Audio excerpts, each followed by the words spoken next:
Alhamdulillah allazi bi ni'matihi tatimmus salihah. Asyhadu an la ilaha illallah wa asyhadu anna Muhammadar Rasulullah. Allahumma salli wa sallim wa barik ala sayyidina wa maulana Muhammadi wa ala alihi wa ashabihi. Allahumma aghnina bil ilmi wa zayyinna bil hilmi wa akrimna bit taqwa wa jammilna bil afiyah. Yang sama-sama kita muliakan pengurus Masjid Jami As-Sakinah,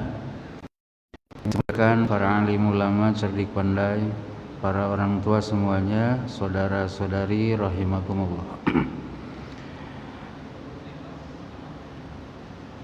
Kembali mari kita memuja Allah yang telah memberikan segala kenikmatan kepada kita semuanya, telah memberikan fasilitas-fasilitas hidup yang lengkap, Pak ya. Ngasih hayat, ngasih hidup, ngasih sehat, ngasih aman, ngasih makan ya.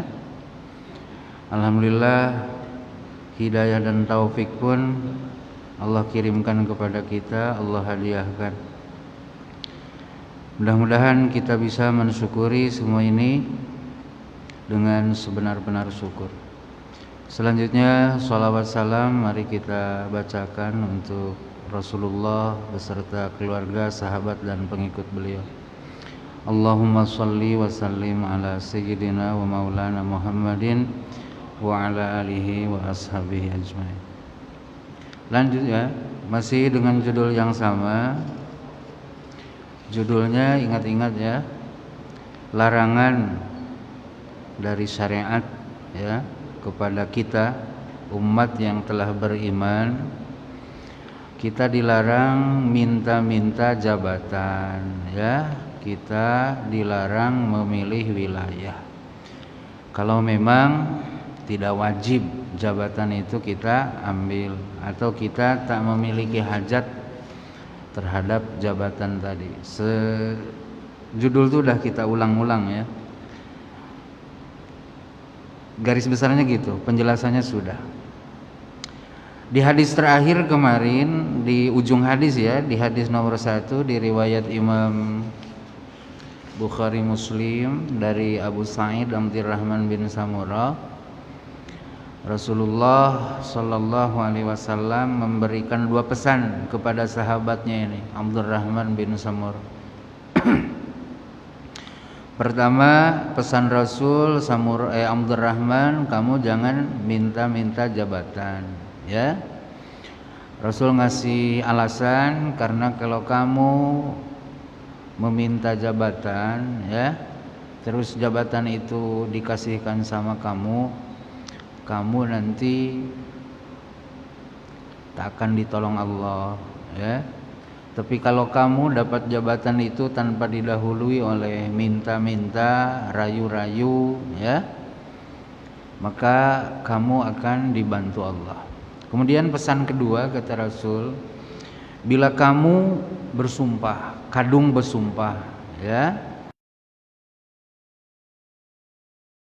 untuk melakukan atau tidak melakukan sesuatu, kamu melihat bahwa isi sumpahmu tuh ternyata tidak ideal, ada yang lebih ideal dari itu ya.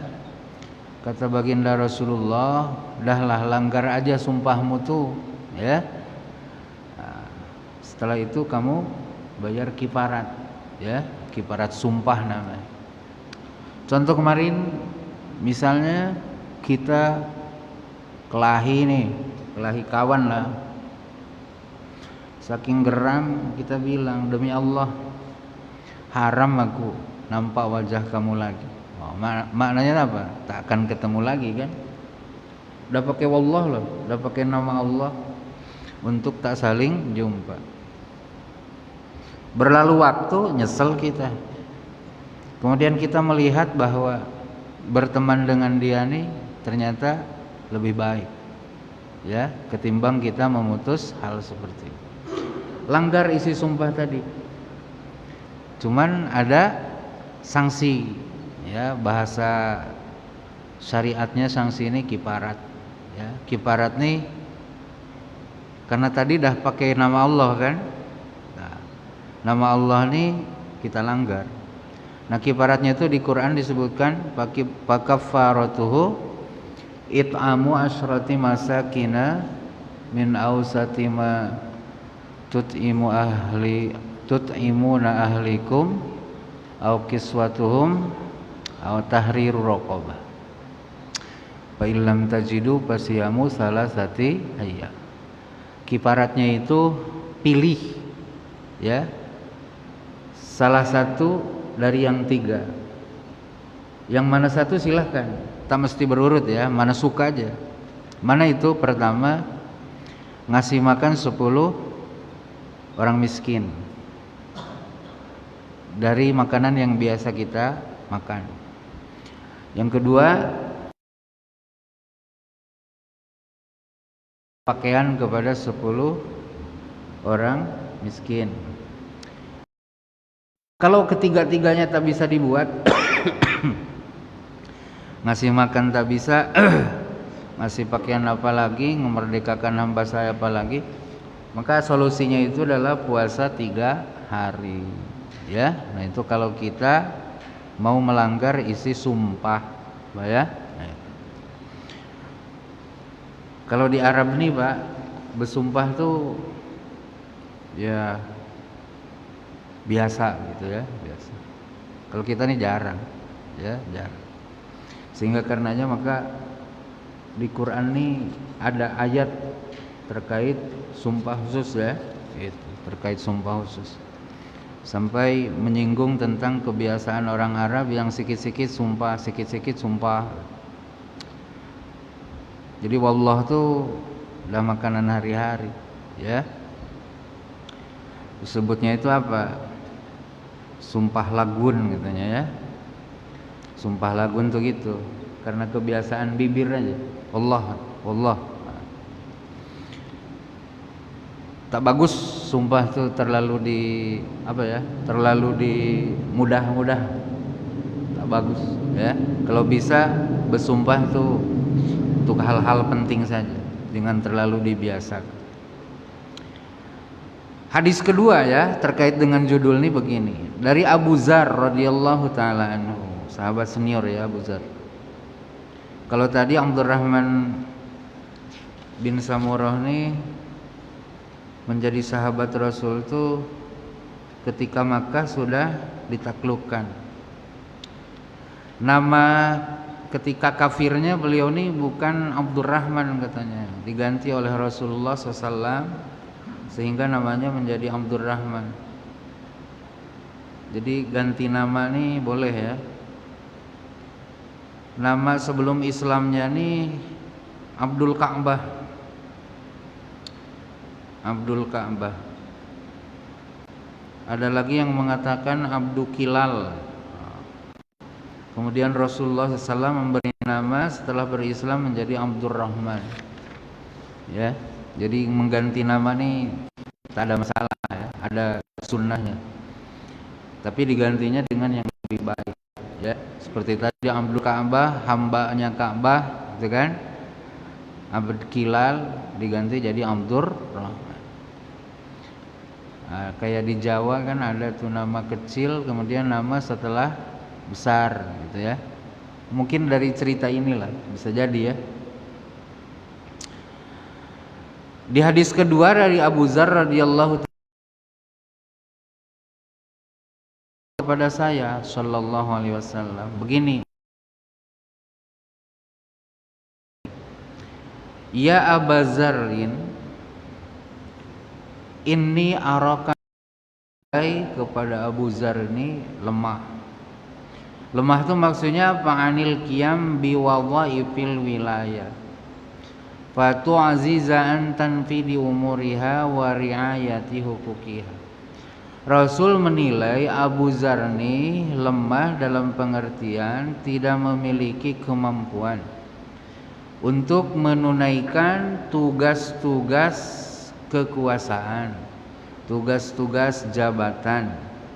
Sehingga karena tak memiliki kemampuan itu, Abu Dzar ini tak bisa menunaikan urusan-urusan terkait dengan wilayah dan jabatan. Sehingga karenanya maka beliau dimungkinkan besar tak bisa menjaga hak-hak daripada jabatan itu. Nah, jadi imam tuh boleh menilai, ya, boleh menilai orang lain seperti itu.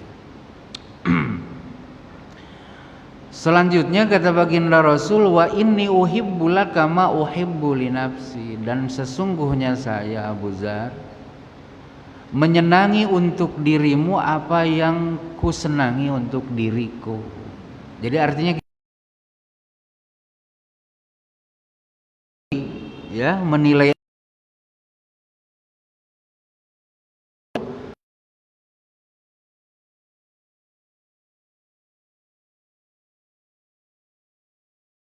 diri saya, pengen itu ada di diri kamu. Kalau saya pengen selamat, ya kamu pun senang tidak celaka, maka saya pun senang kalau dirimu tidak celaka, gitu ya. Selanjutnya kata Rasulullah, nah ini larangan kepada Abu Dzar secara khusus. La ta'amaranna alasnain wala tawalayyanna mala yatim. Abu Dzar, kamu karena lemah maka jangan mau diangkat menjadi hakim untuk dua orang yang sedang berselisih, dan kamu jangan coba-coba mendekati mengurusi harta anak yatim. Ini larangan khusus semula kepada siapa? Kepada Abu Dzar. Paham Pak ya? Awas Pak, ini Bapak jangan punya gambaran Abu Dzar nih dalam hal ini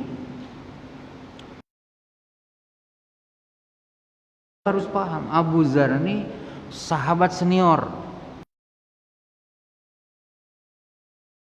terkenal zuhud. Zuhud itu apa? Tak begitu hirau dengan kehidupan dunia. Bahkan katanya Abu Dzar ini pernah berfatwa, fatwa makan tidak mengikat ya. Pernah berfatwa haramnya ngumpulin harta. Wow, saking zuhudnya ya. Meskipun harta tersebut dizakati gitu. Oh, itu saking zuhudnya Abu Dzar.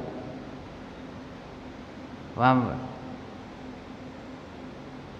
Jadi kalau ngurus kekuasaan nanti Pak, semuanya. Itulah.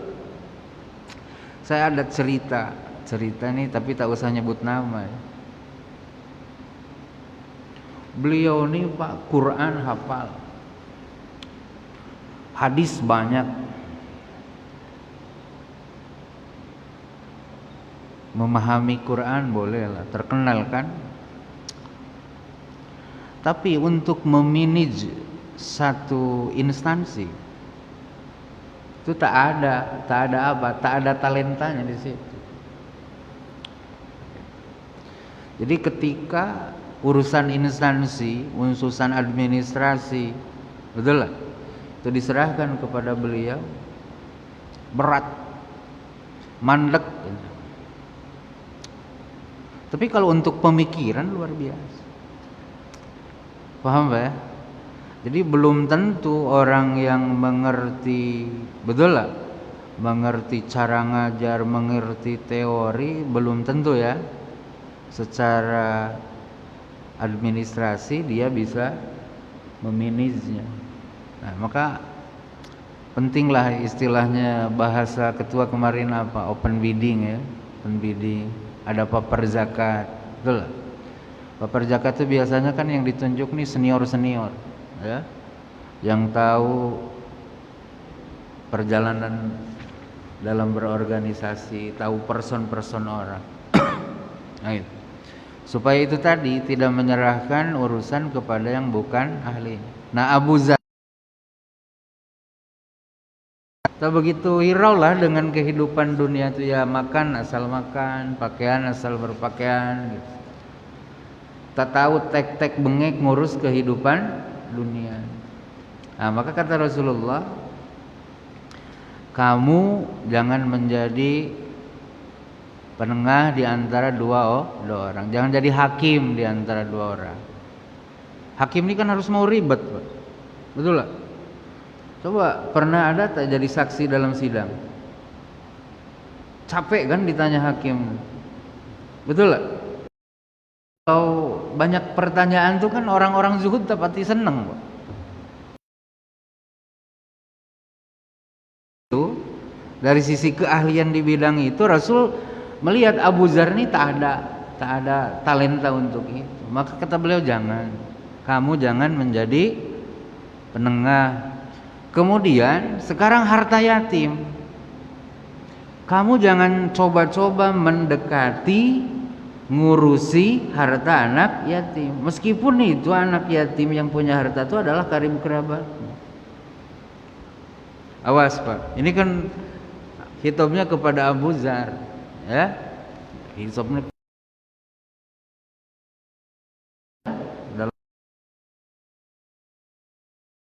kadang dari riwayat Bukhari kan gitu.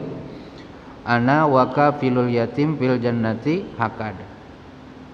Saya dan orang yang ngurus anak yatim di surga tuh kayak ini dengan ini. Dekat kali gitu ya, berarti bisa melihat Rasul. Betul. Saking dekatnya dia dengan Rasulullah, digambarkannya antara jari tengah sama jari telun. Saya dan orang yang mau ngurus anak yatim seperti ini. Tapi ternyata, betul lah. Tapi ternyata Rasul minta dengan Abu Dzar, jangan coba-coba kamu dekati. Kenapa? Karena mungkin Rasul melihat tak ada talenta, tak ada keahlian, ya, tak ada skill, tak ada apa sekarang bahasanya itu, apa namanya? Kalau kita tes CPNS itu ada apa namanya? Tak ada kompetensi di bidang itu. Paham Pak ya? Maka ada hadis terkenal, idza wusidal amru ila ghairi ahlihi fangtadiris sa'ata. Idza apabila wusidal amru, diserahin urusan, ila ghairi ahli, kepada yang tak memiliki keahlian di bidang urusan itu, fangtadiris sa'ata, tunggulah saatnya kehancuran. Tunggulah saatnya kiamat, tunggulah saat kehancuran. Paham ya? Jadi keahlian itu penting. Muta'ahilun lahu, memiliki kompetensi dengan jabatan yang disodorkan itu adalah satu hal yang sangat menentukan sukses tidaknya wilayah atau jabatan itu berjalan. Gitu. Jadi ada juga banyak lah. Jalan sih jalan, tapi tak sehebat yang ahli. Masih mending lah. Sarjana agama tapi ngurus uang, kan gitu. Itu kan? Atau sarjana ekonomi ngurus agama. Mendingan mana? Sarjana agama ngurus uang atau sarjana ekonomi ngurus agama? Sarjana agama ngurus uang daripada sarjana ekonomi ngurus agama. Jadi sekuler ya. Nah, gitu. Tapi mending lah. Kalau SE SAG itu kan gelar-gelar formal ya. Mudah-mudahan di sebalik SAG-nya dia kursus akuntan, itulah. Di sebalik SE-nya dia pernah mondok pesantren. Mudah-mudahan gitu. Kalau pesantren kan tak ada gelarnya. Tak ada kita keluar pesantren langsung SAQ misalnya kan, sarjana, atau SIQ, sarjana ilmu Quran, atau langsung jadi kiai, enggak. Itulah.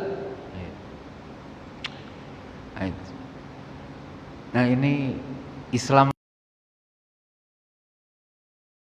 Raditu billahi rabban wa bil islami dinan wa bi Muhammadin Islam yang kita ridhoi sebagai agama nih gini. Jadi bukan hanya ngatur gimana kita nyembah Allah dengan cara sholat, haji gitu ya, sampai urusan berpemerintahan, berjabatan pun diatur ya. Ada batasan-batasan yang harus kita ketahui. Nah, di antaranya itu, jangan nyerahin urusan kepada yang bukan ahlinya. Seperti di sini Rasul ngelarang Abu Dzar untuk jadi hakim, Rasul ngelarang Abu Dzar untuk jadi pengurus harta anak yatim. Sholat rajin, Pak. Gitu kan? Sholat rajin, tapi tak pandai ngitung. Terus suruh jadi bendahara, kira-kira lancar tak urusan? Ribet, Pak. Nengok angka tuh pusing dia.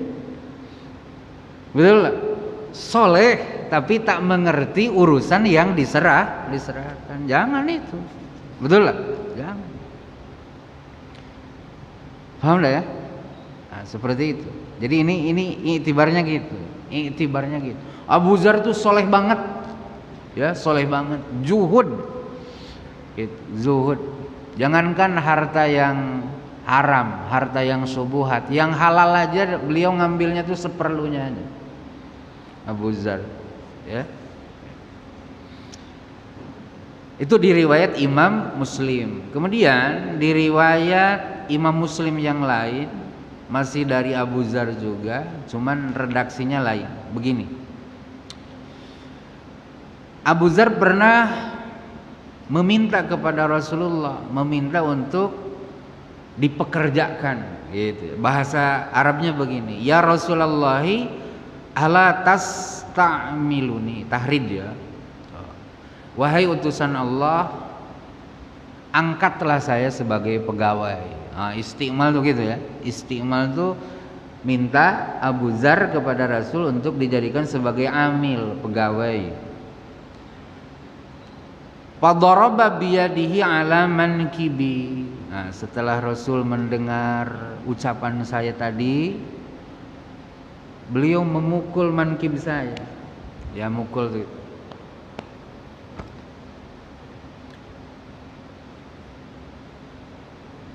Ada banyak katanya makna mukul ini, saking kedekatannya dan sayangnya, betul lah. Yang kedua boleh jadi istibaan, ya. Janganlah minta kayak gitu, mukul. Dekat Rasul ya dengan saya. Apa jawaban baginda Rasulullah? Ya Abu Dzar, innaka dhaif. Abu Dzar, lemah awak. Lemah awak. Untuk jadi amil nih awak nih lemah. Tak bisa. Apa maknanya? Rasul melihat tidak ada keahlian dalam apa yang Abu Dzar minta. Maka beliau tak izinkan untuk memegang satu jabatan, satu pekerjaan.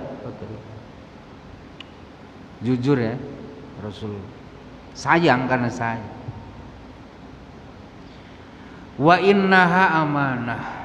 Abu Dzar, berikutnya kamu harus tahu bahwa amal jabatan itu adalah amanah. Amanah saat kamu hidup di dunia yang harus kamu pertanggungjawabkan kepada orang yang menerima amanah itu. Itulah.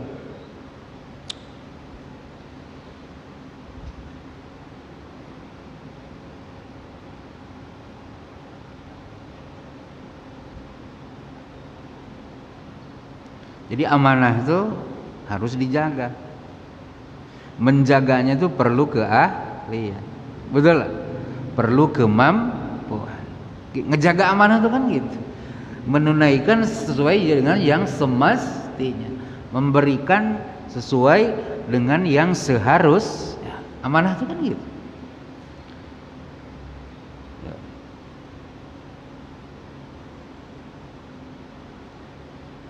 Berat ya.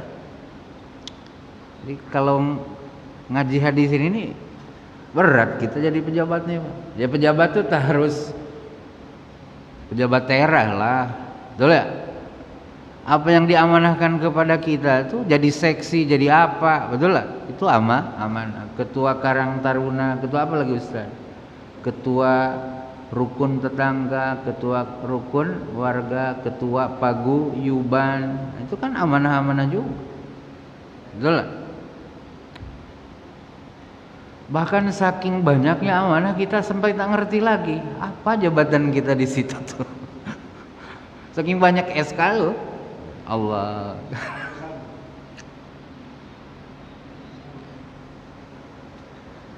Kalau tak kena bagi merajuk gitu. Padahal waktu kena bagi pun kita tak ada buat juga. Tak ada namaku di sana kan. Nah, itu. Nah, ini alasan-alasan Rasulullah menolak permintaan Abu Dzar. Kamu tuh tak ada keahlian di situ, kamu lemah, tak bisa tunai.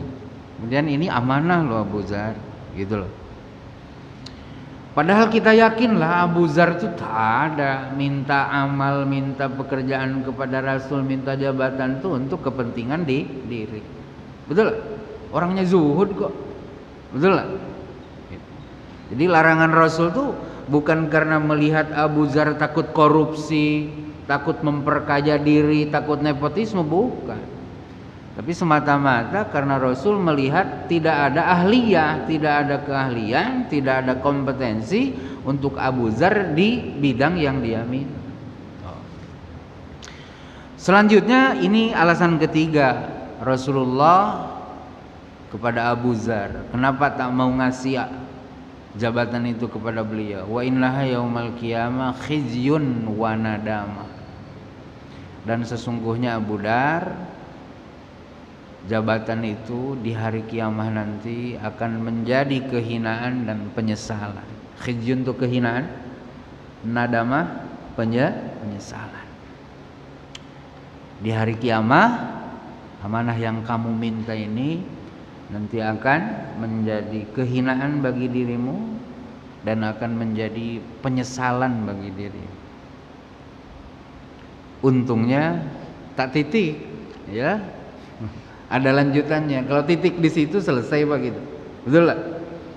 Illaman akhazaha bihaqqiha wa adallazi alaihi fiha. Kecuali orang yang ngambil amanah tersebut secara hak.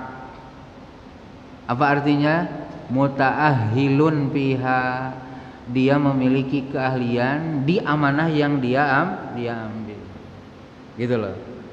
Menteri Kominfo, ya dia ngerti tentang informasi dan teknologi. Gitu loh.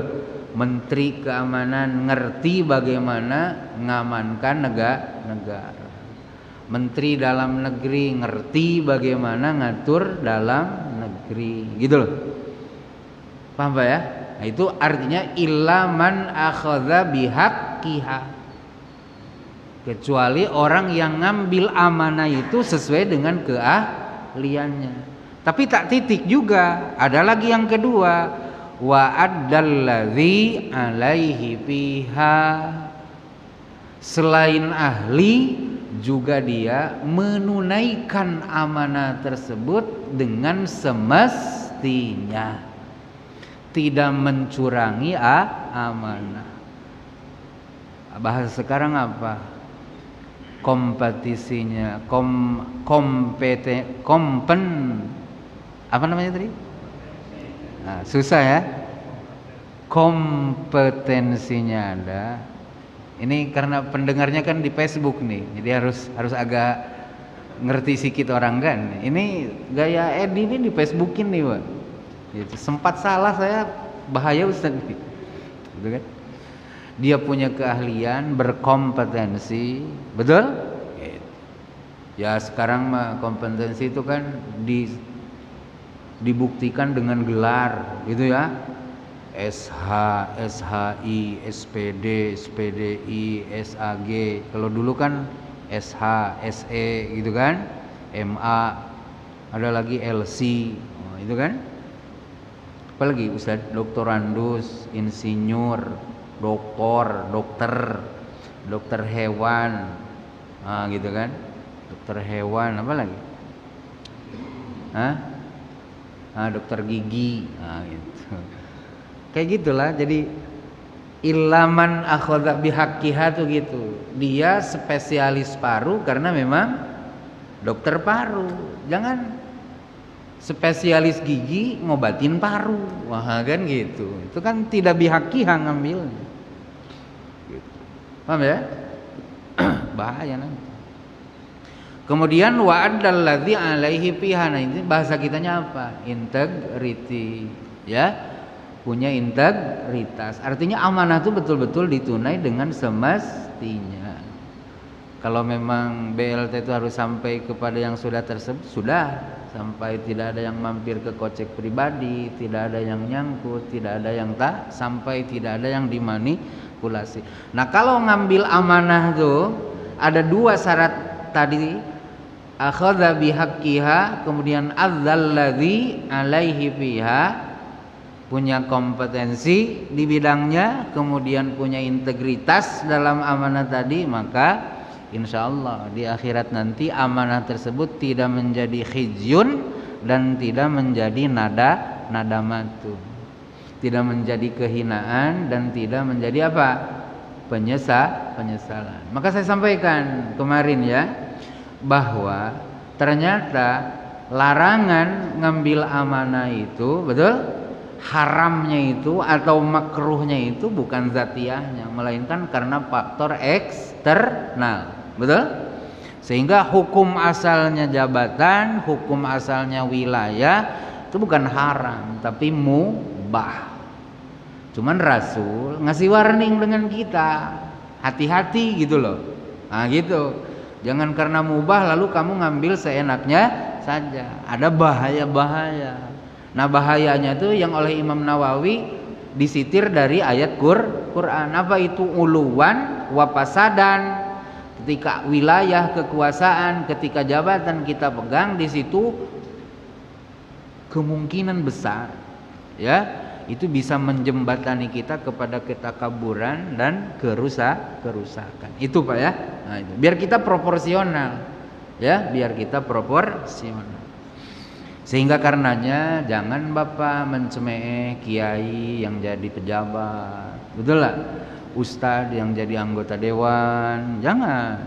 Gitu. Kita harus proporsional, jangan suzon.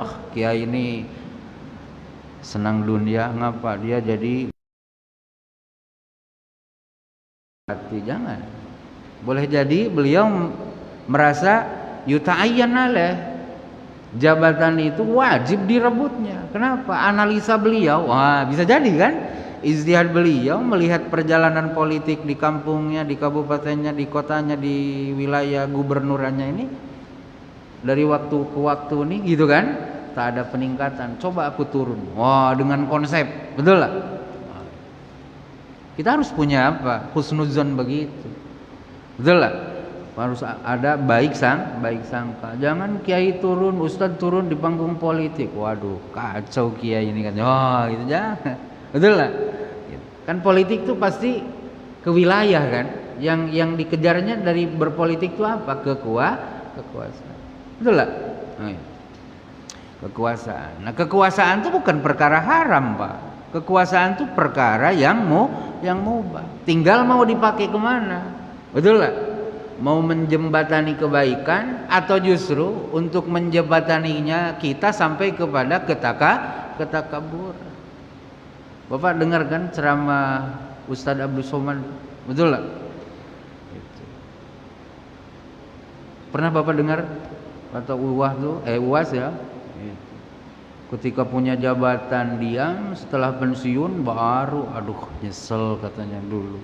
Katanya nyesel sekarang mah tak ada guna. Coba kalau lagi punya jabatan tuh kita buat perda tentang apa kan, yang punya manfaat banyak untuk masyarakat, untuk orang miskin, untuk anak-anak TPQ, katanya kan. Nah, itu bisanya itu ketika kita jadi pejabat. Kalau jadi rakyat mah kan hanya teriak. Betul lah. Jadi perda dan enggak. Bapak sampai keluar darah dari hidung aja teriak-teriak tadi dengar Pak. Karena kita punya suara tak punya kekuatan. Oh gitu ya. Jadi awas, berpolitik itu bukan haram. Ya, berpolitik itu bukan haram. Cuman tak usahlah kampanye dalam masjid gitu aja. Betul lah. Usaha kampanye dalam masjid. Sebab apa? Sebab jamaah itu tak sama senang dengan kita. Betul lah. Itu boleh jadi Pak Imam ke si A, makmumnya ke si B, betul lah? Atau boleh jadi si makmum ke si A, Pak Imamnya ke si B. Nanti kan bisa jadi kacau. Tapi tentang berbicara tentang pentingnya berpolitik di masjid silakan, tidak ada masalah. Ya, politik itu apa? Siasah. Ya, politik itu siasah. Mensiasati itu apa? Mengakali itu apa? Mengatur, berpikir tentang bagaimana dunia ini bisa maslahat, akhiratnya bisa selamat. Nah gitu. Tujuan politik ngakalin supaya dunia ini maslahat, akhirat selamat. Nah itu siasah. Makanya Pak, kalau kita jadi pemimpin kemudian adil, betul lah. Itu ngumpulnya itu bersama para nabi, para syuhada, para siddiqin, para sholihin. Ada di salah satu dari 7 golongan yang dapat naungan Allah kelak di hari akhir. Kalau kita menjadi pemimpin yang adil. Nah, duduk dalam jabatan pemimpin ini berpolitik.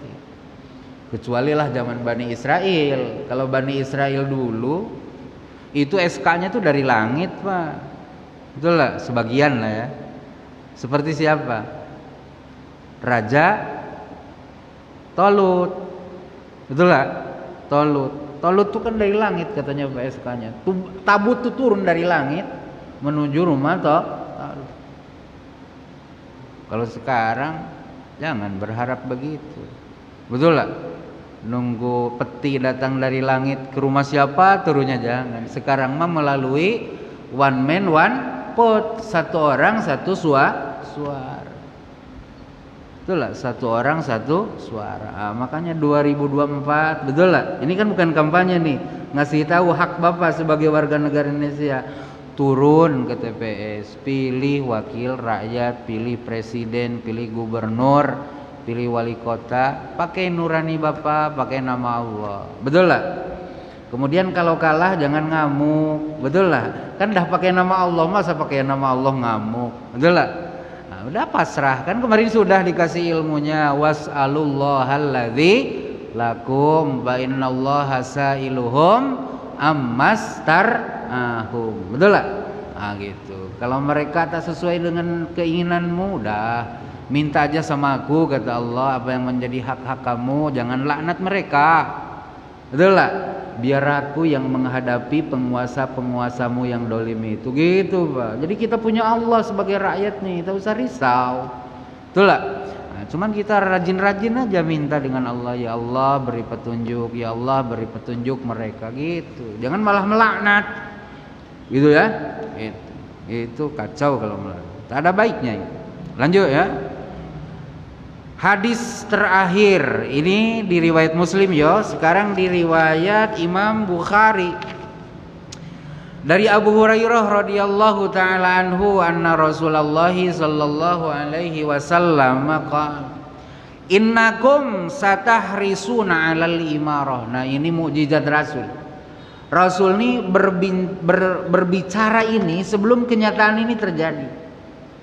Maka pakai innakum satahrisuna 'alal imarah. Sesungguhnya kalian akan benar-benar berambisi untuk memegang imarah, memegang jabatan. Yang zaman sahabat hidup ketika dibimbing oleh Rasul, justru mereka ini takut memegang jabatan. Tapi Rasul pastikan bahwa kalian nih gitu.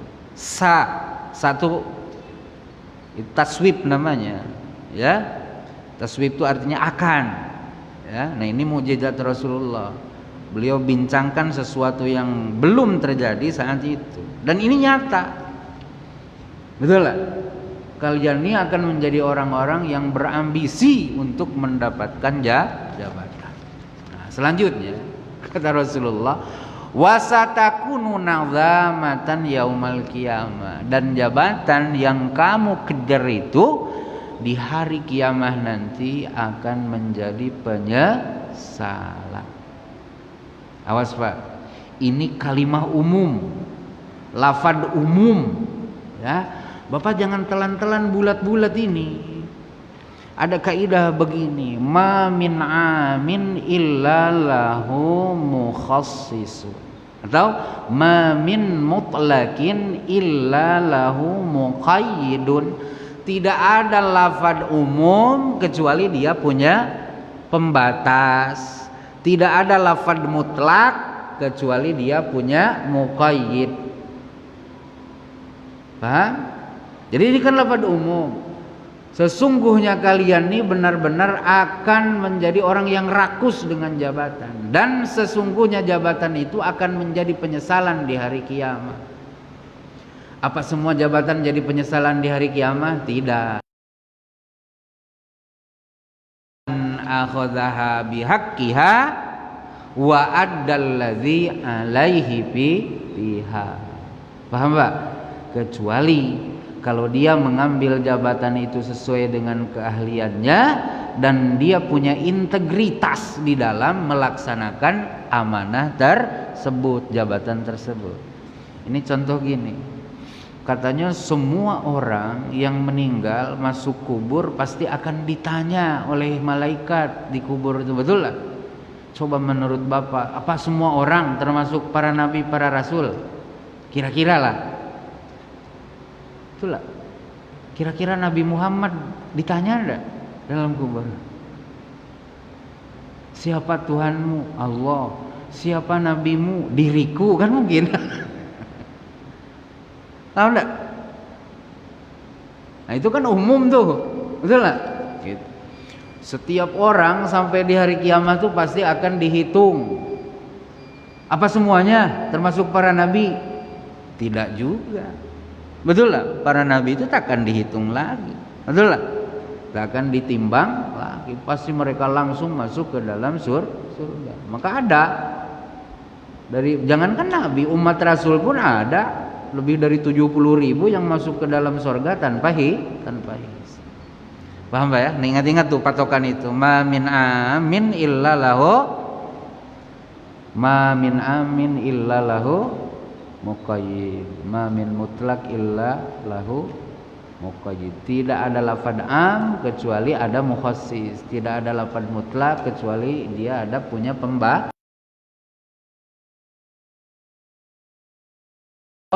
Hilang dua syaratan ya. Mudah-mudahan ada manfaatnya. Subhanakallahumma wa bihamdika asyhadu an la ilaha illa anta astaghfiruka wa atubu ilaika. Assalamualaikum warahmatullahi wabarakatuh.